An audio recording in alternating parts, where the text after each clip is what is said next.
അപ്പോസ്തലപ്രവൃത്തി 27-ാം അധ്യായം 25-ാമത്തെ വചനം.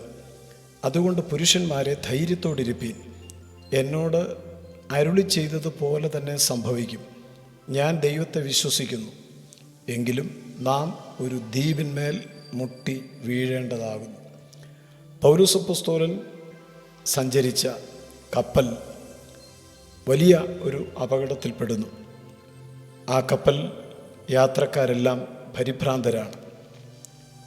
രക്ഷപ്പെടും എന്നുള്ള ആശ എല്ലാവർക്കും നഷ്ടപ്പെട്ടു.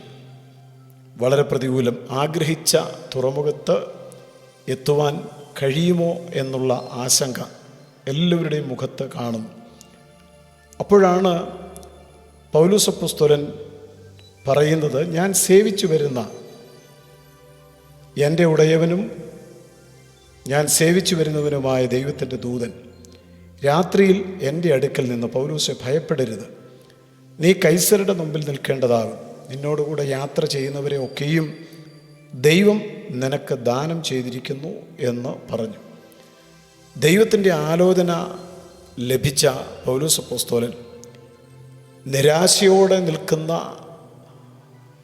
ആ കപ്പൽ യാത്രക്കാരോട് പറയുകയാണ്, നിങ്ങളാരും ഭയപ്പെടരുത്, ഞാൻ ദൈവത്തിൽ വിശ്വസിക്കുന്നു എന്നുള്ളത്. സാഹചര്യങ്ങളെ നോക്കാതെ, സാഹചര്യങ്ങൾ എപ്പോഴും പ്രതികൂലമാണ്, രക്ഷപ്പെടുവാനുള്ള യാതൊരു ആശയും ആർക്കുമില്ല. അതുകൊണ്ട് സാഹചര്യങ്ങളെ നോക്കാതെ ദൈവത്തിൽ ശ്രദ്ധ കേന്ദ്രീകരിക്കുന്നവർക്ക് തീർച്ചയായും പ്രശ്നങ്ങളിൽ നിന്ന് പുറത്തു വരുവാനായിട്ട് കഴിയും. പൗലൂസിൻ്റെ അദ്രിയാക്കടലിലെ അനുഭവം നമ്മെ പഠിപ്പിക്കുന്ന ഒരു പ്രധാന സന്ദേശം അതാണ്. ഇന്ന് പലർക്കും ആത്മവിശ്വാസം നഷ്ടപ്പെട്ടിരിക്കുന്നു. എങ്ങനെ മുന്നോട്ട് പോകും എന്നറിയാതെ അവർ കിടന്ന് കുഴയുന്നു.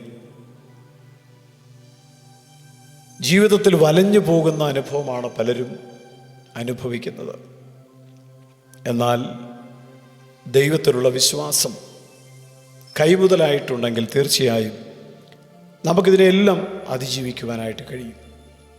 അതുമാത്രമല്ല, ദൈവത്തിൽ വിശ്വാസമുള്ള, ദൈവത്തിലുള്ള വിശ്വാസത്താൽ ശക്തന്മാരായ ദൈവമക്കളുമായിട്ടുള്ള കൂട്ടായ്മ അത് നാം ഉണ്ടാക്കിയെടുക്കണം. ജ്ഞാനികളോടുകൂടെ നടന്നാൽ നീയും ജ്ഞാനിയാകും എന്ന് സദൃശവാക്യം 13:20 ശലോമൻ പറഞ്ഞിട്ടുണ്ട്. അവിശ്വാസികളുമായിട്ട് നാം നടന്നാൽ, വിശ്വാസം സംസാരിക്കാത്തവരുമായിട്ട് ചേർന്ന് പോയാൽ, എപ്പോഴും പരാതിയുടെയും പിറുപിറുപ്പിൻ്റെയും അവിശ്വാസത്തിൻ്റെയും വാക്കുകൾ സംസാരിക്കുന്നവരുമായിട്ട് കൂടുതൽ ഇടപഴകിയാൽ നമുക്കും അവരുടെ ഗതി വരാനുള്ള സാധ്യതയുണ്ട്. അതുകൊണ്ട് ജ്ഞാനികളോടുകൂടെ നടന്നാൽ നീയും ജ്ഞാനിയാകും എന്ന് വായിക്കുന്നത് പോലെ, വിശുദ്ധന്മാരുമായിട്ട്, വിശ്വാസമുള്ളവരുമായിട്ട്, ദൈവത്താൽ ഞാൻ പടക്കൂട്ടത്തിൻ്റെ നേരെ പാഞ്ഞു ചെല്ലും, അതിൽ ചാടിക്കിടക്കും എന്ന് ഹൃദയത്തിൽ ഉറപ്പുള്ളവരുമായിട്ട് കൂട്ടായ്മ, അത് തീർച്ചയായും നമ്മുടെ പ്രതികൂല സാഹചര്യങ്ങളെ അതിജീവിപ്പാൻ നമ്മളെ പ്രാപ്തരാക്കുന്നതാണ്. ഒരിക്കലും നാം പ്രശ്നത്തിൻ്റെ വലിപ്പം, അതിൻ്റെ തീവ്രത അളന്നു നോക്കരുത്. മറിച്ച് പ്രശ്നത്തിൻ്റെ പരിഹാരത്തെക്കുറിച്ചും പ്രശ്നത്തെ പരിഹരിക്കുന്ന ദൈവത്തെക്കുറിച്ചും നാം ചിന്തിക്കണം. അനാക്യമല്ലന്മാരെ കണ്ട് യോശുവായും കാലേബും പറഞ്ഞത്, നമുക്കത് ജയിപ്പാൻ കഴിയും എന്നുള്ള ആ വലിയ സത്യമാണ്. മറ്റുള്ളവരെല്ലാം അനാക്യമല്ലന്മാരുടെ വലിപ്പം കണ്ട് ഭയപ്പെട്ട്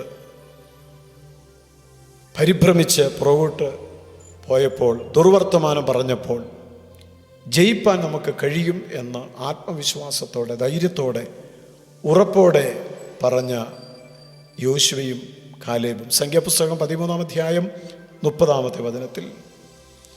അതുകൊണ്ട് ഈ കാലങ്ങളിൽ തളർന്നു പോകാൻ പാടില്ല, കുഴഞ്ഞു വീഴുവാൻ പാടില്ല. പ്രശ്നങ്ങൾ ഓരോ ദിവസവും വർദ്ധിക്കുകയാണ്.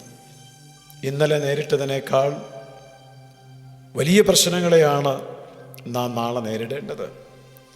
യിരെമ്യാ പ്രവാചകൻ അതുകൊണ്ടാണ് ഇങ്ങനെ ചോദിച്ചത്, കാലാളുകളോടുകൂടെ ഓടിയിട്ട് നീ ക്ഷീണിച്ചു പോയാൽ കുതിരകളോടുകൂടെ എങ്ങനെ ഓടും? സമാധാനമുള്ള ദേശത്ത് നിർഭയമായിരിക്കുന്നുവെങ്കിൽ യോർദാൻ്റെ വൻകാട്ടിൽ നീ എന്തു ചെയ്യും?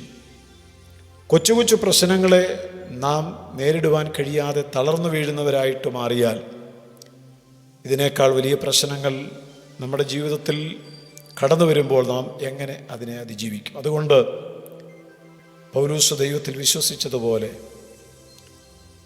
നമുക്കും ദൈവത്തിൽ വിശ്വസിക്കാം. വിശ്വാസമുള്ളവരോടുകൂടെ കൂട്ടായ്മ നമുക്ക് ആചരിക്കാം.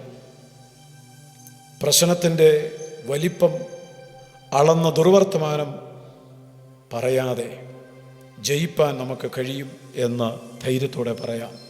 ദൈവം നമ്മളെ നടത്തട്ടെ. പ്രശ്നങ്ങളിൽ നിന്ന് നാം എല്ലാവരും പുറത്തു വരട്ടെ.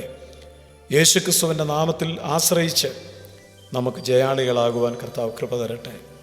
കർത്താവായ ദൈവമേ, അവിടുത്തെ നല്ല വചനത്തിനായി സ്തോത്രം. വചനം കേൾക്കുന്ന എല്ലാവരും ആത്മവിശ്വാസവും ധൈര്യവും ഉള്ളവരായി മാറട്ടെ. യേശുക്രിസ്തുവിൻ നാമത്തിൽ തന്നെ ആമേൻ.